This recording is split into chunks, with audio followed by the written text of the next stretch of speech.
Yo, what's up guys? Here's my boy Brandon, and right now he's gonna give you a heads up on what he chose for his 2020 snowboarding session this year. What's poppin', everybody? I went with the Neversummer Proto 2, the 2020 version, and honestly I can't say anything bad about it. I mean, the whole entire trip I was just having a blast. I mean, I could switch back and forth, heel to toe, very quickly, very easily. It was a very flexible board. We were able to get through the powder. The board being a 158 got me a little bit more surface area getting through everything. But other than that, man, it was a super fun board.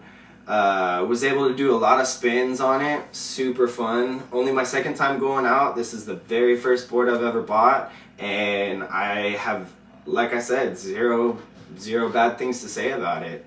How was it like compared from like the groomers to the powder? Did it do okay? So groomers to the powder definitely was a bit different. You had to throw your heels to toe a bit harder to transition, but it being such a flexible board, it depends on your ride style. Some people like to go straight heels to straight toe.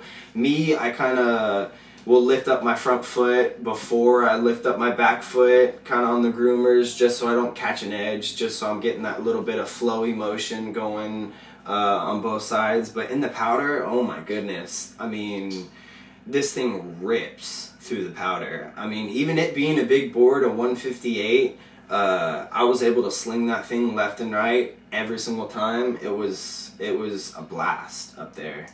How'd you notice the camber profiles? I noticed these have like what they're, I don't know if it's a ripsaw camber, but they have a camber under your feet and a rocker in the middle. Yeah, I got good rocker in the middle and pretty good camber right under my feet, so it gives me a lot of spring right off jumps and everything.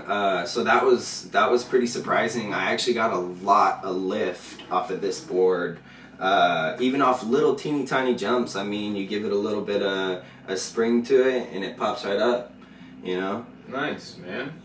What kind of bindings did you end up going with? I went with the Cartel Myisis, and these things, they're 2020 Burtons, and they came out with all brand new straps and everything. And toe straps were the same as the last couple years, but and so did the top straps, but they did switch up a lot, making it a whole lot stiffer, which I was looking for. I love my board to be very responsive, so I honestly clip in to where I can't even feel my toes, just because I want to be able to feel every single little thing. I feel you, I'm the same way. I mean, right? Yeah. But yeah, no, I mean, these bindings were just insanely great. I got large bindings for these. I do have big feet. But what boot did you end up going with? I went with a large boot. I actually got them right here.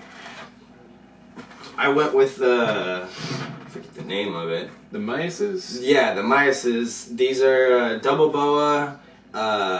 Honestly, loved them. Super comfy. Only had to wear one sock every single time. Kept my feet insanely warm. I've had friends that had these for over 6 seasons and have gone, 4 or 5 times a season. So I'm really stoked on these boots. Have been when I bought them, and honestly, they never let me down. These things were perfect. Nice. How was the overhang on your board? So the overhang on, for those of you who can't see, give you a good visual of the bindings on the board.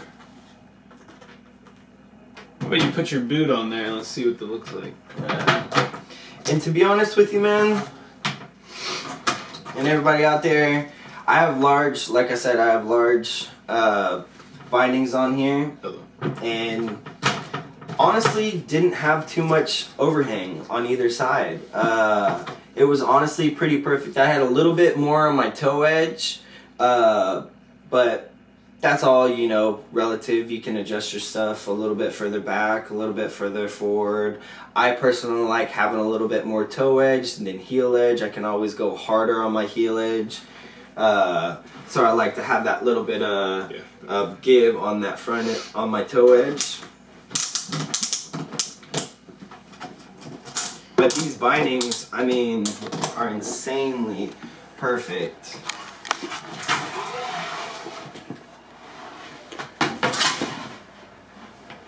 Oh yeah.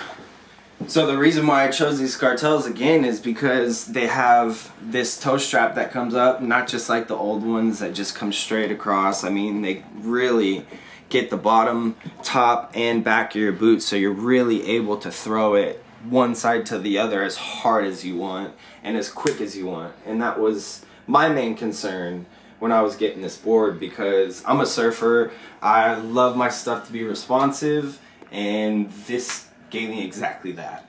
Nice. Nice, nice. Sweet. So do you have any complaints with your board at all, or all good stuff? I have one complaint. You know, I did love the board, don't get me wrong.